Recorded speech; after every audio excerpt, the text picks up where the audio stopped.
Hello, everybody. It's Shawana here from fierceloveandwisdom.com with my daily video log. And today, what I'd like to share is how to ride the dragon's tail of body pain so you can transcend it. And this is going to be a two-part video blog. Tomorrow, I'm going to share a client testimonial, or actually a story about how this worked with a client. And today, going to get into more of the back end so that we have a foundation to start on. So yeah, how to transcend body pain by riding the dragon's tail. What am I actually talking about? So the dragon's tail, if we go to the story of Alice in Wonderland, I just loved the movie that came out in the last couple years.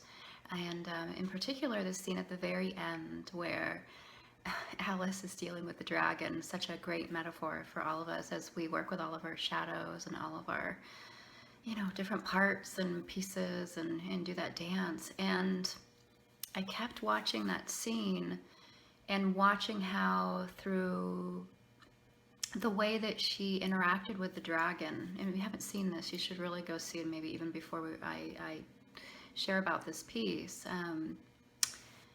The thing, I'm trying to remember exactly the moment. It was like she was fighting the dragon was chasing her, and then eventually what happened was that she created a way to enter the swishiness of the dragon's tail and body. And of course, the dragon was very upset that he wasn't able to snatch her because she entered so deeply into the world of the dragon, right? So it's a good metaphor for entering so deeply into our shadows and our challenges. And she walked all the way from the tail of the dragon right to the dragon's head. And of course, the dragon could feel this. And then danced off, and the dragon went to go lay its head down, almost as if to go and snatch her. But because she had been so one with the dragon's body and the movement of the dragon's body as the dragon was trying to actually kill her, she was able to take her sword and just as the dragon's head went down on the ground, plunge that sword into the dragon's skull, and the dragon was slayed. And not to be gory, but I love that story so much. It touches me every time I see it because it's such an act and a demonstration of the surrender that can happen when we really truly enter into the world of our shadows. So this is a great segue for how we understand what our body pain is telling us. And when I go through big changes, sometimes my body goes through really different stuff, as I imagine you do too. A couple months ago, there was a whole bunch of things that were being revealed to me, and my right eye was twitching for like 6 weeks, and now I'm feeling a new experience of my heart really opening, and there's all kinds of structures around my heart that are getting released, and they have their own unique signature imprint. So to receive the information that your body pain is telling you, I'm inviting you to actually really get quiet and really listen to the sensations and the thoughts and the feelings that go along with your unique particular body pain place. Sometimes, and I know this might sound nuts to some people, but when I have a cold or I have flu, they're all so different. Each virus has its own unique strain. And I'm always able to find a connection between the pain that I'm experiencing and the emotional corollaries. Sometimes a cough will have me breathe in a certain way, or it will trigger feelings or thoughts or emotions that all are incredibly powerful tools for me to trace back to what might be going on. So I call this receiving the mandala.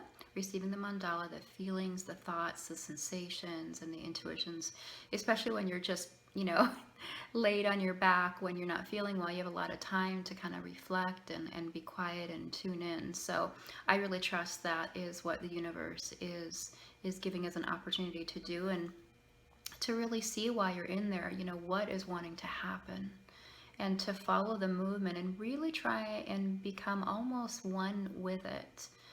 Very intimate. For example, like right now, there's a lot of new shifts going on in my heart.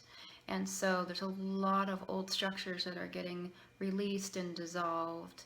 And there's this just way that as I tune in, I can really feel those structures wanting to move in a certain way. And if I gently follow it, which is what I'm inviting you to do as well, you know, to really allow the movement to unfold, what happens is newness and freshness and information from the self that is so incredibly useful in helping to open up the intensity and the tightness and the constriction and all those things that may be hard for us to do normally. Sometimes our bodies manifest pain so that they can really get our attention, to find missing or lost or stuck or disconnected parts of ourselves.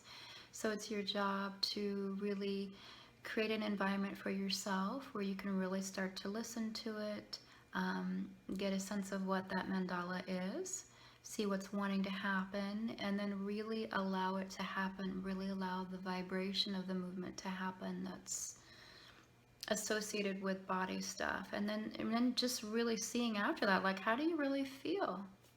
You know, I've been aware of working all day with this stuff around my heart, and I notice that as I follow the movement of what's wanting to happen, I can feel more freedom, more openness, more space, more just more myself, since all these challenges that we can experience being human, whether it's mental or emotional or spiritual, on a soul level, financial, sexual, or on a body level, they're really just pointing us to ourselves so that we can get more home and get more free and get more true. And of course, that's what I want for you. It's what I want for every single human being on this planet.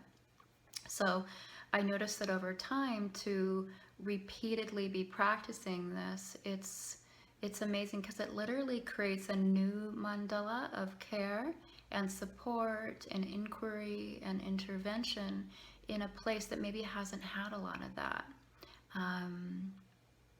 A new mandala of presencing, of awareness, of really deep attention to and with what is there. And also, it's a form of respect too, to give yourself the space to tune in and see what exactly is there. So I hope this is helpful for you. Tomorrow, I will share how this methodology has helped many of my clients deal with body pain. And in particular, for some reason, I have attracted clients who've had a lot of issues with IBS, irritable bowel syndrome. And a lot of the research has shown that that has been really connected to a lot of emotional processing stuff. So anyways, I'm hoping this is helpful for you. I'd love to hear how you ride the dragon's tail of your own shadows or challenges so that you can transcend body pain ultimately. And open to your feedback and suggestions or things you'd like me to explore further on this. I'm here for you, and it's a joy to be starting to share everything through video as opposed to writing these posts. I'm noticing that there's a lot more engagement and connection with you all, and I appreciate your comments and your questions, and it's just really a joy to serve you. So thank you, and look forward to hearing from you, and lots of love.